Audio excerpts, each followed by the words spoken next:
어제 신천지 창립 기념일을 맞아 대구시와 경찰이 감사 접수 펼쳐진 대구의 국내 마지막 그려 집회에서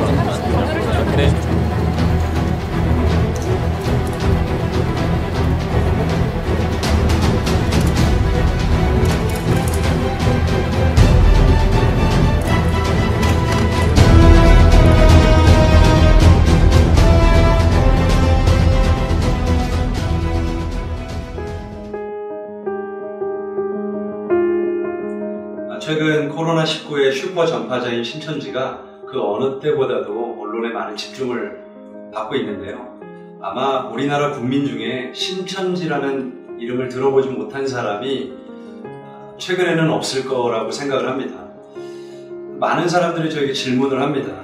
지금 이렇게 언론에 문매를 맡고 있는데 신천지라는 조직이 곧 와야 되지 않겠느냐, 이렇게 질문을 하시는 분들이 많이 있습니다. 신천지는 지금같이 언론에 집중포화를 맞는다 해도, 또 심지어 신천지의 교주인 이만희가 죽는다고 할지라도 저의 대답은 절대 와야 되지 않습니다. 많은 이단 종교가 그랬습니다. 혹시 영생교라고 기억을 하십니까? 옛날 조이성이 죽는 종교는 종교가 아니라고 말하면서 많은 신도들을 미혹했습니다. 많은 사람들이 실제 극단적인 종말론에 취해서 자신의 삶과 인생을 던지고 비정상적인 삶을 살았습니다. 조이성만 죽으면 끝이겠지, 누구나 생각을 했는데 조이성이 2004년도에 죽고 나서 그 조직이 와야 됐느냐? 절대 와야 되지 않았습니다. 몇 해 전에 서울 광화문 길거리를 걷다가 영생교에서 전해주는 전단지를 받고 제가 깜짝 놀랐습니다. 아직도 영생교가 건재합니다. 이름만 바꿔서 이단의 계보는 계속 되고 있었습니다.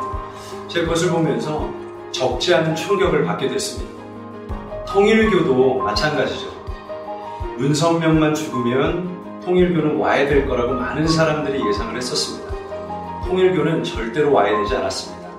그 아내인 한학자가 하나님처럼 등극해서 지금도 계속 교세를 확장해 나가고 있습니다. 제가 하고 싶은 말은 무엇이냐면, 교주가 죽는다고 해서 그 조직이 절대로 와야 되지 않는다는 사실입니다. 신천지는 어떨까요? 신천지도 당연히 마찬가지입니다. 지금 언론의 공격을 받고 많은 사람들의 비난을 받는다고 해서 신천지가 절대 무너지지 않습니다. 오히려 결속력만 강해질 뿐이죠. 오히려 그 이후에 이만희 밑에서 지금 이만희의 죽음을 가만히 기다리고 있는 다른 새끼 교주들이 조용히 머리를 들기 시작할 겁니다. 실제 그런 조짐이 보이고 있고요. 얼마 전에 새천지라고 하는 신천지의 아류 이단이 최근에 머리를 들고 신천지로 들어가 역추수를 하고 있다는 사실을 아십니까? 신천지는 이름만 바꾸어 계속 그 계보를 이어나갈 거라고 저는 분명히 생각을 합니다.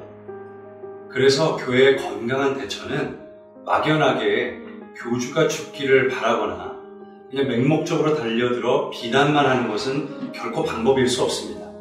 오히려 이단의 무너짐은 교회가 교회다워지고 성도가 성도다워지는 진짜 교회의 회복이 이루어질 때 가능한 줄로 저는 믿습니다.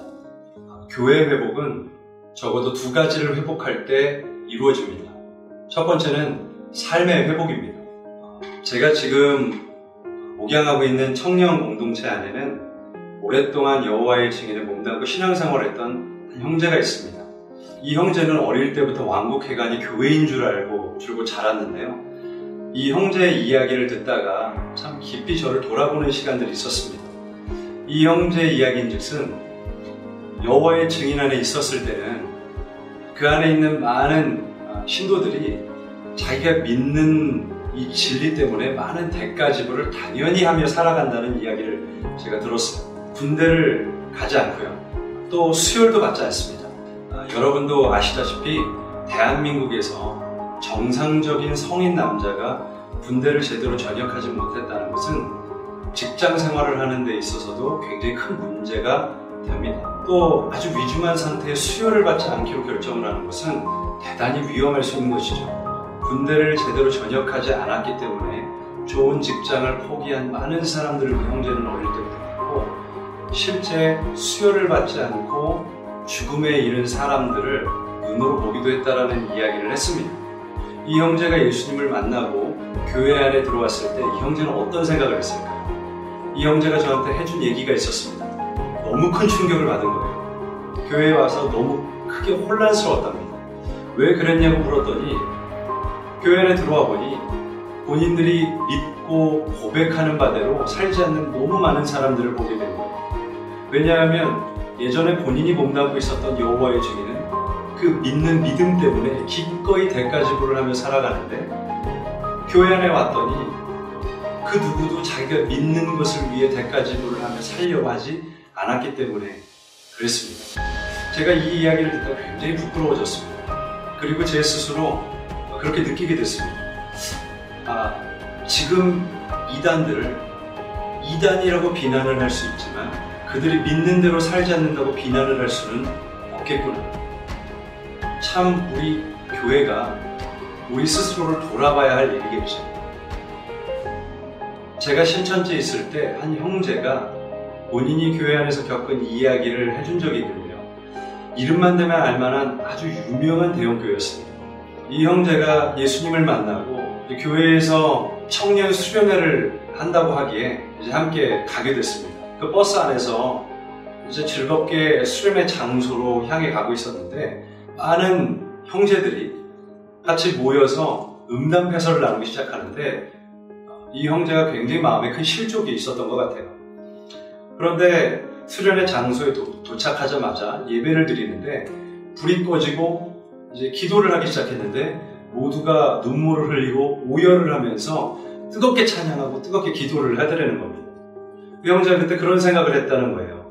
이거 다 거짓말이구나. 그리고 그 형제는 바로 그 다음날 아침에 가장 이른 시간에 첫 버스를 타고 나왔고 그리고 말씀을 찾아 신천지까지 왔노라고 저희 이야기를 해줬습니다.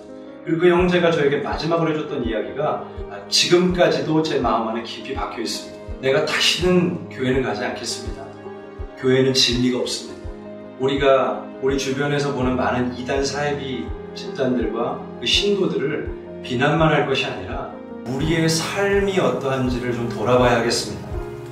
왜냐하면 믿는 자들의 거룩한 삶이 회복될 때 이단의 돌이킴이 일어나기 때문에 그렇습니다. 그런가 하면 둘째로 바른 진리가 회복되어야 하겠습니다. 제가 종종 신천지에 미혹되었다가 돌아오시는 성도님들을 만나서 상담을 해드리는 경우들이 있었는데요. 제가 그분들에게 꼭 묻는 질문이 한 가지 있습니다. 우리 성도님은 예전에 교회를 다니실 때 어떻게 해야 구원을 받는다고 배우셨어요? 이렇게 꼭 묻습니다. 그러면 그들이 너무 놀랍게도 많은 이야기들을 하십니다만 결정적으로 정확하게 우리가 어떻게 해야 구원을 받는지 잘 모르시는 경우들이 많았습니다. 저에게는 큰 충격이었죠. 제가 이 질문을 드리는 데는 의도가 있었습니다. 왜냐하면 신천지는 비유를 알아야 죄사함을 받고 구원을 받는다 라고 말을 하거든요. 그런데 한 번쯤은 교회 안에서 오직 예수 그리스도 외에는 다른 구원의 방법이 없다라는 말씀을 분명히 들었을 법도 한데 왜 그들은 이 말도 안 되는 교리를 듣고 거부감을 갖지 않았을까? 라는 이유에서였습니다. 성도님들이 저에게 말씀해 주신 이야기를 종합해보면 생각보다 예수 그리스도에 관한 진리가 강단에서 잘 전해지지 않고 있었습니다. 회개라든지 거듭남이라든지 예수 그리스도의 십자가와 부활에 관한 진리들이 잘 전달되지 않고 있었다는 것을 제가 알게 됐습니다. 그러니까 성도들 입장에서는 비유를 깨달아야 구원을 받을 수 있다, 안식일을 지켜야 구원을 받을 수 있다, 유월절을 지켜야 구원을 받을 수 있다, 전도를 많이 해야 구원을 받을 수 있다, 이런 허무맹랑한 이야기를 해도 그것이 구원을 받는 진짜 방법이라고 오해를 하게 되더라는 것입니다. 그 어느 때보다 진리 회복이 절실한 때입니다. 그러기에 믿는 우리와 교회는 바른 진리를 알기 위해 성경을 스스로 읽고 묵상하고 공부하는 일에 결코 게을리해서는 안 되겠습니다. 최근에 코로나19 사태로 인해서 신천지가 수면 위에 떠오르고 많은 사람들이 이단 문제에 대해 관심을 갖기 시작했습니다. 그런데 믿는 우리도 그냥 단순히 관심만 갖고 끝날 것이 아니라 그들의 회복과 돌이킴을 위해서 지금부터 우리의 삶을 돌아보고 하나님이 기뻐하시는 거룩한 삶으로 또 바른 진리가 우리의 삶과 교회 안에 회복되어 우리가 이단을 돌이키고 회심시키는 일에 꼭 쓰임받게 되시기를 주님의 이름으로 축복합니다. 여러분 사랑합니다.